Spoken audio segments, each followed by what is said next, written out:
Hello, welcome back to Expressive Arts. I'm sharing my screen with you. I'm going to flip over to the PowerPoint and hopefully that will make the screen not look so strange there. We'll go through the PowerPoint. We are discussing the visual arts in this chapter. Um, Hopefully you've read. If you haven't read chapter 4 yet, stop the video, go back, read your chapter, and then come back and watch the video, okay? We're going to go through the material. We will be referring back to the textbook a few times during the lecture, so if you don't have that handy, just pause the video and go grab your book, and then we'll continue on. Okay, at the front of your chapter, there's always that nice observation of creativity, and so consider what that was all about. If you've read but you can't quite recall, go back and read that real quick. It's about the activities that a teacher prepared for her classroom after having planted a garden.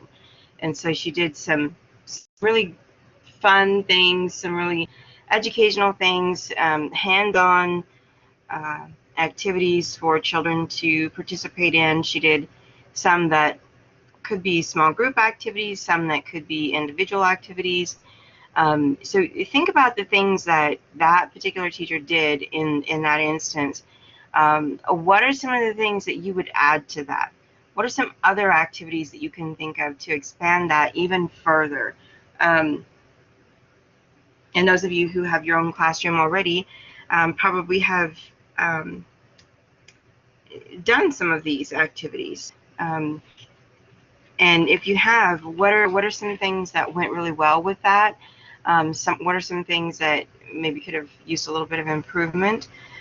Just use those observation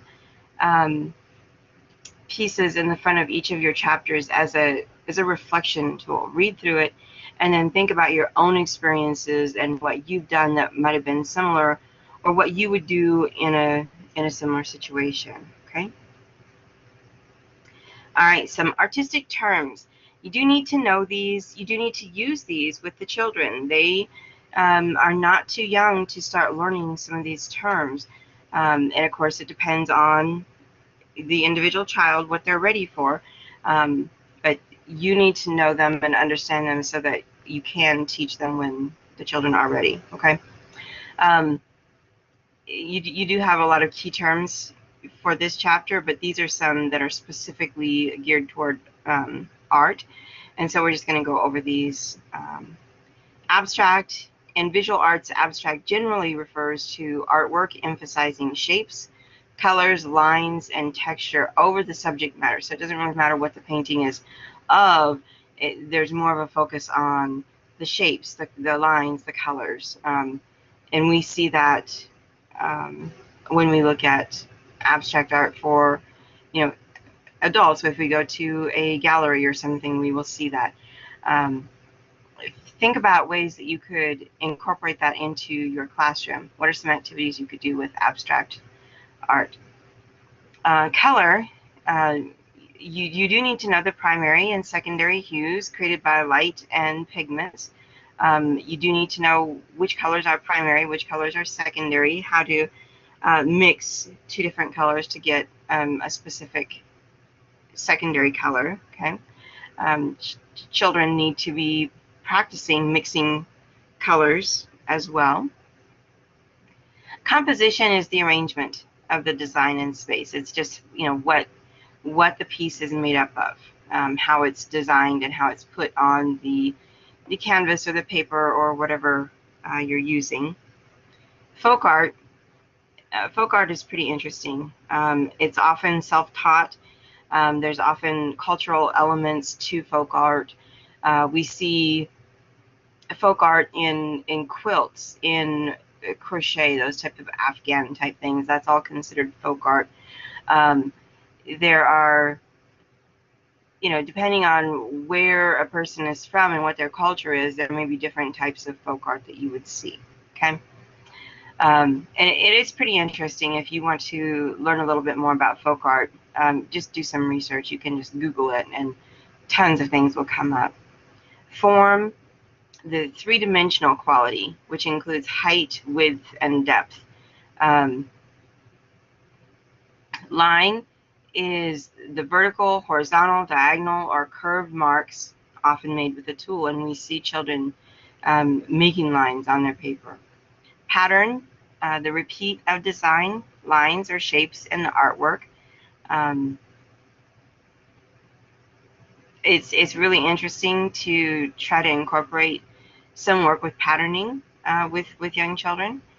Perceptual theory, this is the artist's perceptions. They draw or paint the objects as they see them. So when we're talking about children, what they're painting is what they have seen, or what they think they have seen, what they perceive to have been what they saw. Okay, and then perspective is point of view, where the artist uses size and overlapping to show distance. If you look at the bottom picture of the trees, you can see how as the trees are farther and farther away, they're smaller and smaller, okay? And the ones that are closer up are larger. That's perspective.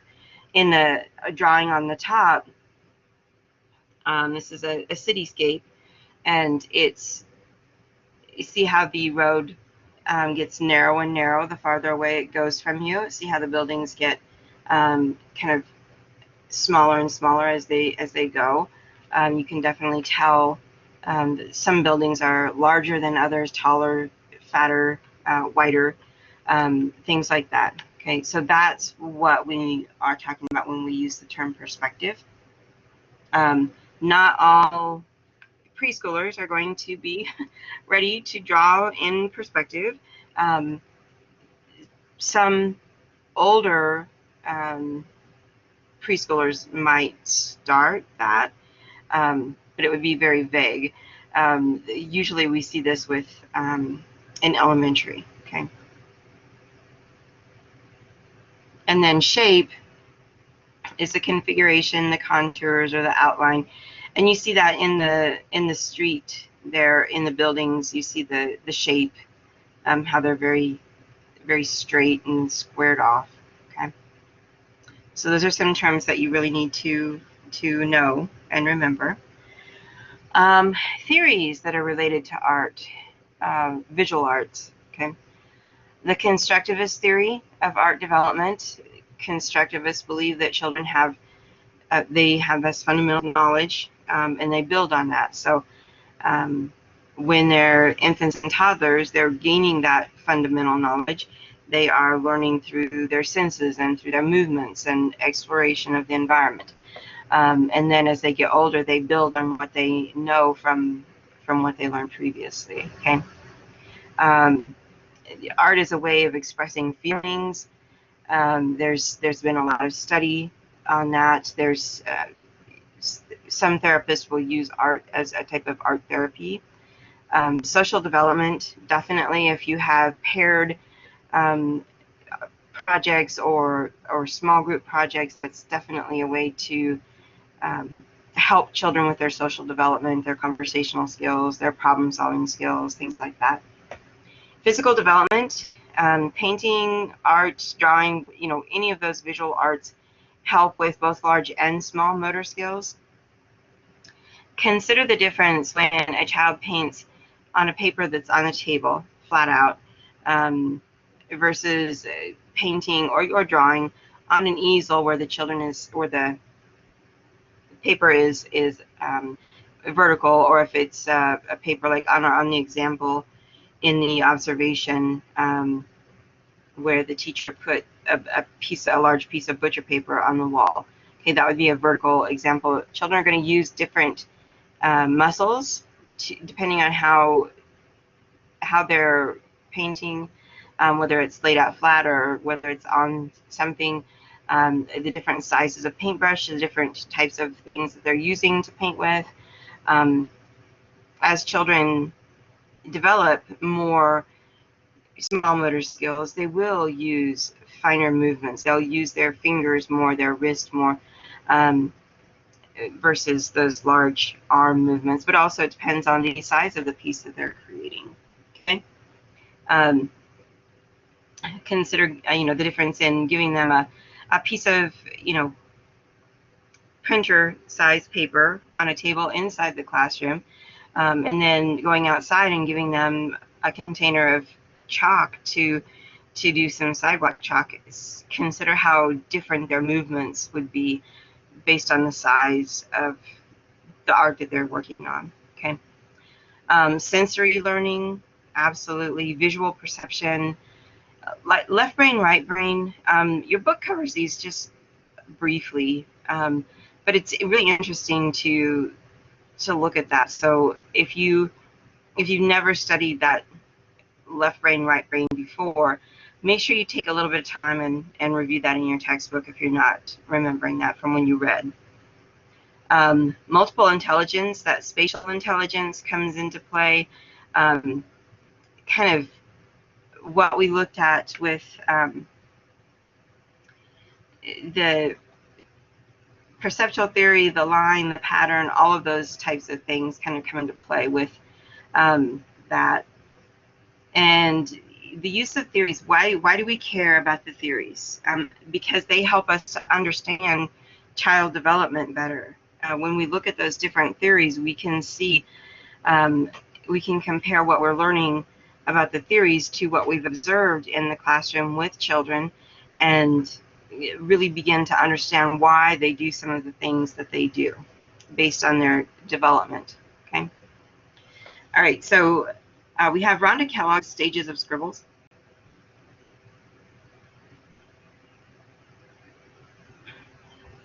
Scribbles are important because they lead to writing. They lead to drawing.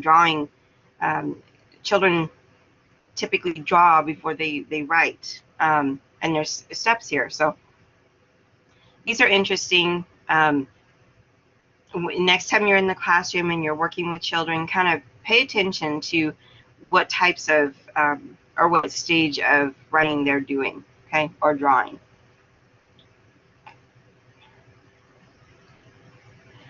According to Kellogg, there are 3 stages of development. Stage 1 would be scribbles. They're just doing it for pleasure. They have this thing that makes color on paper or whatever sometimes the wall, whatever it is they're using, but it's scribbles. Okay. Stage 2 would be lines and shapes.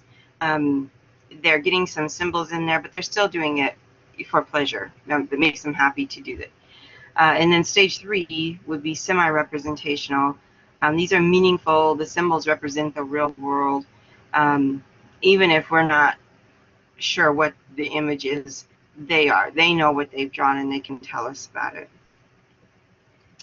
Lowenfeld's stages of artistic development, to a degree, follow along with Kellogg's, but there's some differences. The scribble stage occurs between 1 to 2 years of age. There's that uncontrolled scribble and then the controlled scribble. We're going to look at some images here in a minute.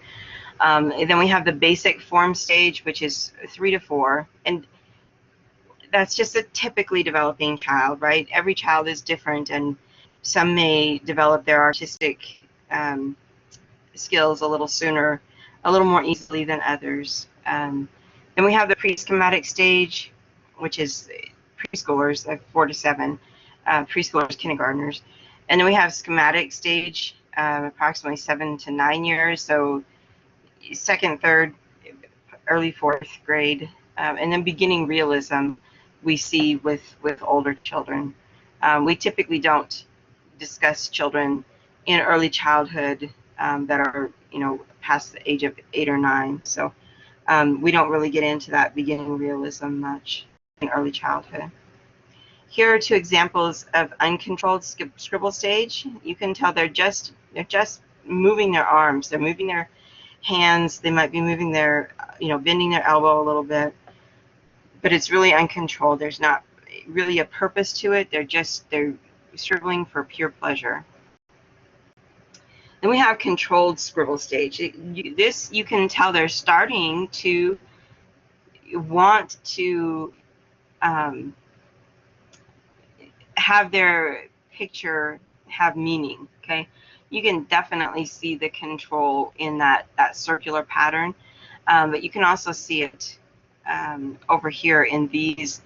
It's kind of, they're kind of close together, and there's a little bit of uncontrolled scribbles in between too, but very much controlled scribbles there.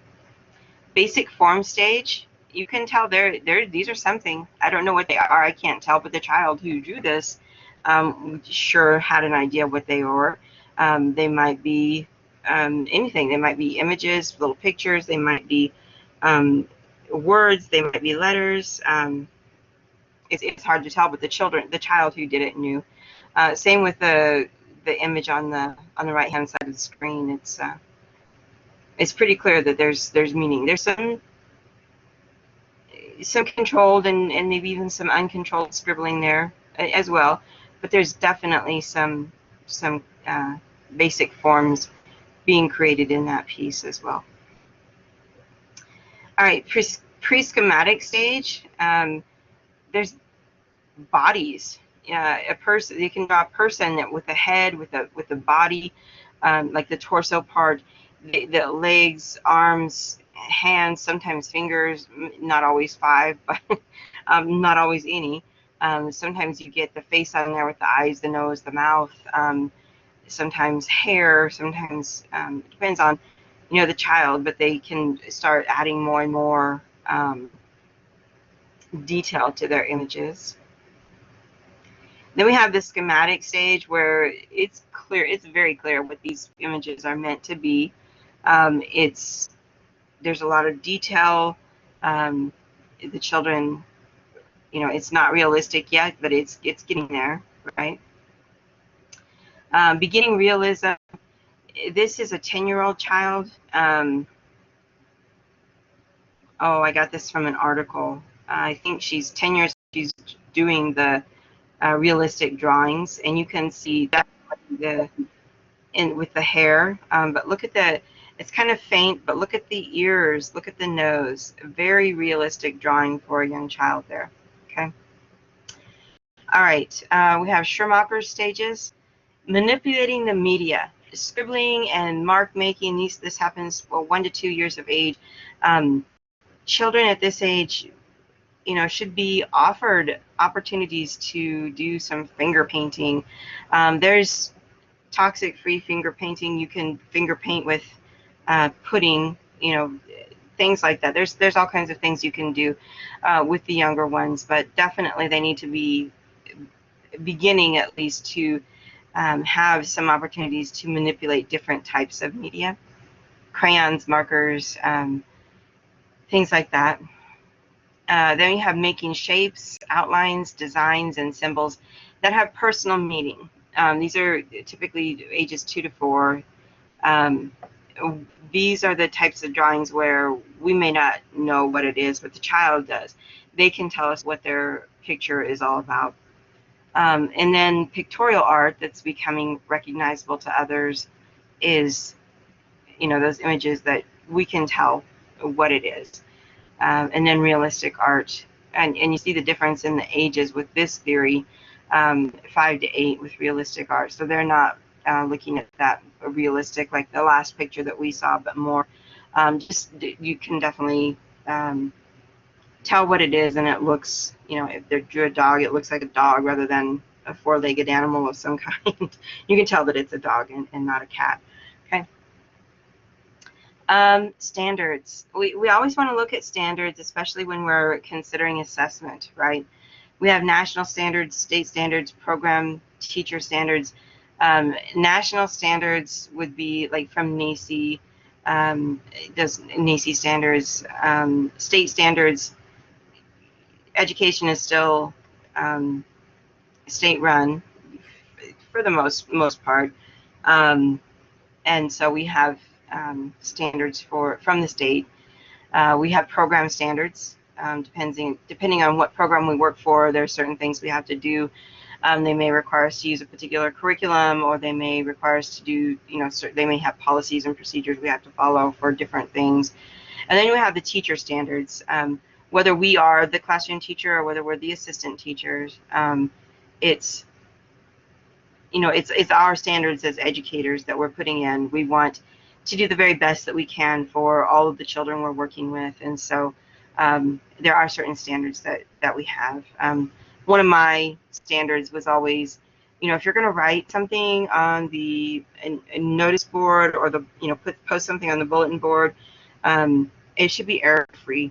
And that's one of my pet peeves, is when I go into a school and words are misspelled. To me, that's highly inappropriate, and so that was one of my standards as a teacher, that if we were sending a note home, anything that was going to be read by parents or administration or anyone really, it needed to be error-free. In particular, when we're working with children, we're teaching them. If we're misspelling things, we're teaching them to misspell things, which is just not good. So standards, okay? Think about what standards you have seen, what you have kind of noticed in your classroom or program. What of those are mandated from the state, or where you don't have really that much control. These are things you have to do. Just kind of think about that. All right, guidelines. Look on page 124 in your textbook. Your textbook just has some really good examples, and so we're probably going to be keep referring back to it as we go through each of these lectures. But look at those guidelines there. The first like 2/3 of the page there. Guidelines for the visual arts in early childhood programs. And if you haven't read those, go back and read those, okay? Children will explore and gain mastery over a variety of art media. That means they need to have those opportunities. They can't gain mastery over something if they haven't had that experience, if they haven't had the time to explore with those different things, okay? Go ahead and read through the rest of those. Make sure that you understand those and consider what the difference in those are versus standards that are like requirements. These are more suggestions, and they may be strongly suggested, but there's a bit of a difference there. All right, principles of art, of an art program for young children. And we're going to look specifically at developmentally appropriate practices, which we should.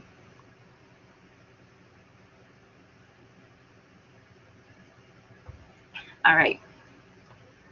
I'm gonna go out of that for just a minute, because I want to make sure that we are recording. Okay, yes, we are recording. I just wanted to make sure, because I've done that before and gotten through the whole lecture and not been recording and had to redo it. So I'm going to pop this back up here and go back into the presentation. All right. Provide appropriate and varied experiences. Depending on the children we're working with, their ages, their developmental levels, we need to make sure that's appropriate and varied. Process over product. It's about the experience that they're having rather than everybody coming up with the same end product. If you remember the pumpkin example from, I think that might have been chapter 2, maybe 3, but I think chapter 2, where the whole class did a pumpkin that was exactly the same. That's product oriented, and it doesn't really engage children that much. It doesn't help them with problem solving skills and things like that. We really need to focus more on the process and letting them do some of the decision making for themselves. Conformity or originality, and again, do we want something that's all exactly the same so that people can come into our classroom and say, oh, this is really beautiful, or do we want original works that the children have been allowed to use their creativity and create their own pieces of art. Art belongs to the child, is very much about them. They should be able to create what they are wanting to create. Sometimes it takes longer than what we have allowed time in the schedule. Sometimes we need to extend it. Sometimes we need to figure out a way to store it so they can get it back out the next day. I have observed in classrooms where an adult would come up behind a child who had been drawing, and they would start asking the child what this is and what that is on their paper, and then they would start writing on that child's artwork what they said. That's very inappropriate. I always think, man, if I was drawing something and somebody came along and started writing or scribbling all over my work, I'd be very upset. We need to be more respectful of their artwork. Yes, we do need to assess that. We do need to take some notes. Do that on a sticky note, or stick it to the back of their paper, or write on the back of their paper. Don't write on their artwork itself, okay? If you absolutely think you have to do that, make a copy of their artwork so they can have their original and write all over the copy if you feel that you need to. But really, you should, be respectful of their work, more so than to scribble all over it. Okay. A climate of acceptance. If you have ever read the story, I can't remember. I think it's an Eric Carle book. It's called The Blue Horse or something like that, where the child paints this beautiful blue horse. All horses don't need to be brown or black. If a child wants to paint a blue horse, that should be their choice. We should be accepting of that.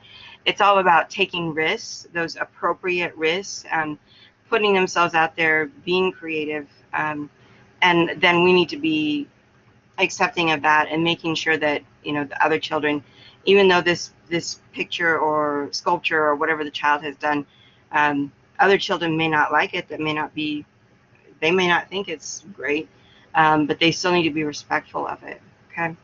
And we need to really work with them to figure out appropriate ways to express themselves with that type of thing. Providing role models, of course, always. Okay. All right. In your textbook, pages 128 through 129, there's a study of an artist, and this particular study was Georgia O'Keeffe. But spend some time looking at that. Think about what artists you might like to have children explore. And with any artist, you have to be careful and make sure the material that you're sharing with children are, every item is appropriate for children. Okay. Georgia O'Keeffe definitely has some work that would not be child appropriate, but her floral images would be. But consider different artists that you might want to incorporate there. Okay. This study is really well planned out. Goals, objectives. It states the materials needed. It's a really great project or study. So spend some time looking at that and see what you could do to adjust that to make it fit for your classroom, for the children that you work with. Okay. All right, areas of the preschool, kindergarten classroom that support the study of art or the artist. You should have art in each of these areas. Science. What are some ways that you can incorporate art into the science area? How can they explore different things? What about mixing paints? Things like that. That's experimenting, scientific. Reading area. Absolutely, we can incorporate art books about different from different artists in our reading area. A lot of our picture books are kind of representative of that as well.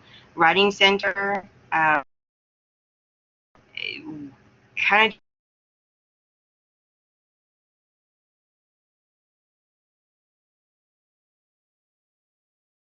out below it or on the back of it. And block center. it's always interesting. Sometimes this is one that stumps people, but think about architecture and how artistic some of the buildings are that we see. We can really incorporate that there. And then the art studio or art center, whatever you call it. Other areas, what other areas do you have in your classroom, and how can you incorporate art into those? So some things to really think about. The visiting artist. Consider taking the children on a field trip to an art studio. You would definitely, if you are working with young children, you would definitely want lots of volunteers, lots of parent support when you do this. But it's could be fun, especially if there's children's artwork on display. Invite an artist to the classroom, maybe have them come in and do demonstrations. You'd be surprised at how many local artists there are that would be more than willing, very happy, honored. They would feel privileged to come into your classroom and do a demonstration for children. You would just have to have a conversation beforehand about the age group, the developmental level, what the children that you're working with can and can't do, things like that. But it could be very beneficial to the children to do something like that. Aesthetics. We always want to keep aesthetics in mind. What's beautiful to me may not be beautiful to you. It probably isn't. But it's about respecting other people's values and being, kind of role modeling that to the children we're working with. Lots of key terms in this chapter. You probably have heard of many of these, but maybe not as they apply to early childhood. So make sure that you do understand each of these, and if you have questions on any of them, be sure to ask, okay? All right, so what questions do you have? Send me an email. You can call me on my office phone.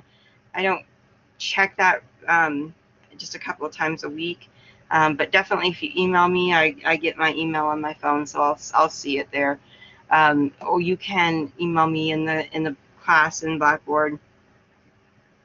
You can ask questions in the discussion board. You can ask your other book club teammates questions as well. Okay. All right, I'm going to close this out. And all right, so that's it for chapter 4. If you have any questions at all, just please make sure that you ask, okay? Have a great week.